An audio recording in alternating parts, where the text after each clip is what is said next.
رات گہری تھی۔ مدینہ منورہ کی گلیاں پر سکون تھی۔ ہوا میں ٹھنڈک تھی اور آسمان پر چاند اپنی نرم روشنی بکھیر رہا تھا۔ کسی کو معلوم نہ تھا کہ آج ایک ایسا حکم نازل ہونے والا ہے جو قیامت تک مسلمانوں کی زندگی کا حصہ بن جائے گا۔ یہ ہجرت کا دوسرا سال تھا۔ اسلامی معاشرہ مدینہ میں قائم ہو چکا تھا۔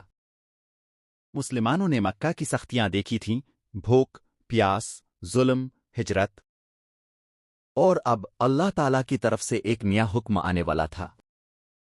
اسی لمحے اللہ تعالیٰ نے اپنے محبوب نبی محمد صلی اللہ علیہ وسلم پر وحی نازل فرمائی۔ یہ آیت قرآن مجید کی سورۃ البقرہ میں نازل ہوئی۔ اے ایمان والو، تم پر روزے فرض کیے گئے ہیں جیسے تم سے پہلے لوگوں پر فرض کیے گئے تھے، تاکہ تم پرہیزگار بن جاؤ۔ یہ تھا رمضان کا قیام۔ مسجد نبی میں صحابہ کرام جمع تھے۔ نبی کریم تشریف لائے۔ اب کے چہرے پر سنجیدگی تھی مگر آنکھوں میں رحمت۔ آپ نے فرمایا، اللہ تعالیٰ نے تم پر رمضان کے روزے فرض کر دیے ہیں۔ ایک لمحے کے لیے خاموشی چھا گئی۔ پھر ہر دل میں ایک ہی جذبہ جاگا، اطاعت۔ نہ کسی نے سوال کیا، نہ کسی نے شک کیا، کیونکہ وہ جانتے تھے اللہ کا حکم رحمت ہے۔ پہلا سحری کا منظر۔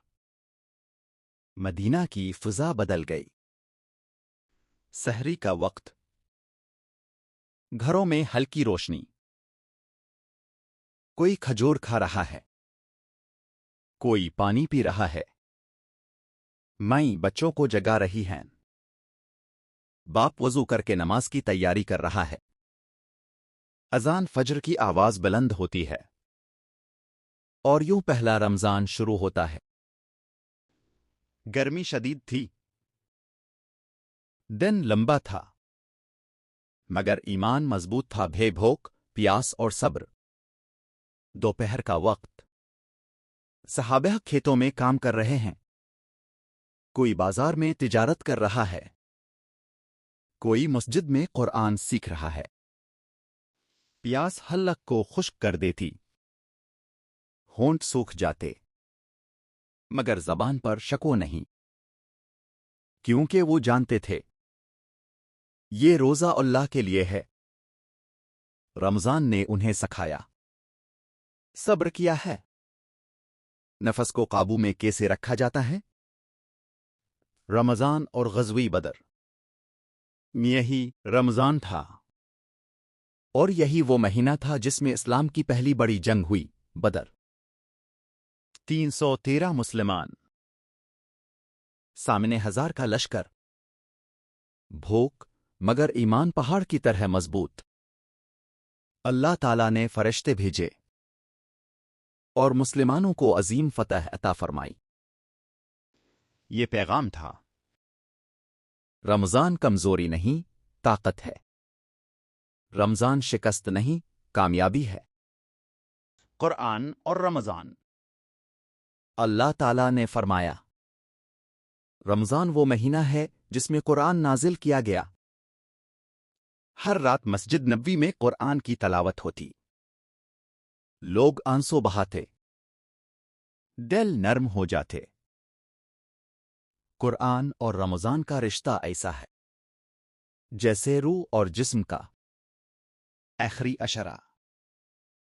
نبی کریم عبادت میں اور زیادہ مشغول ہو جاتے، رات بھر قیام، دعائیں، کیونکہ انہی راتوں میں لیلۃ القدر ہے۔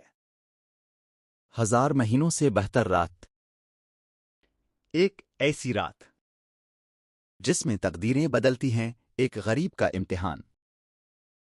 مدینہ میں ایک غریب صحابی، گھر میں صرف ایک روٹی، دروازے پر دستک، ایک مسافر کھانا مانگتا ہے، وہ اپنی روٹی دے دیتے ہیں، خود پانی سے روزہ کھولتے ہیں۔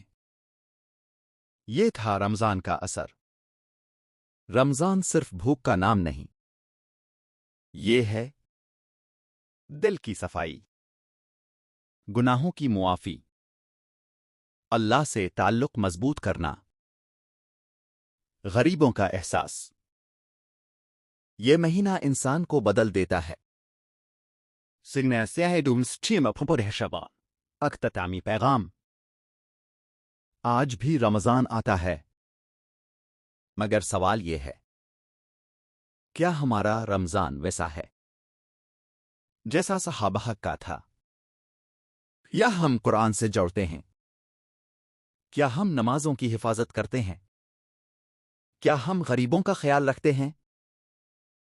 رمضان موقع ہے خود کو بدلنے کا، اپنی تقدیر سنوارنے کا۔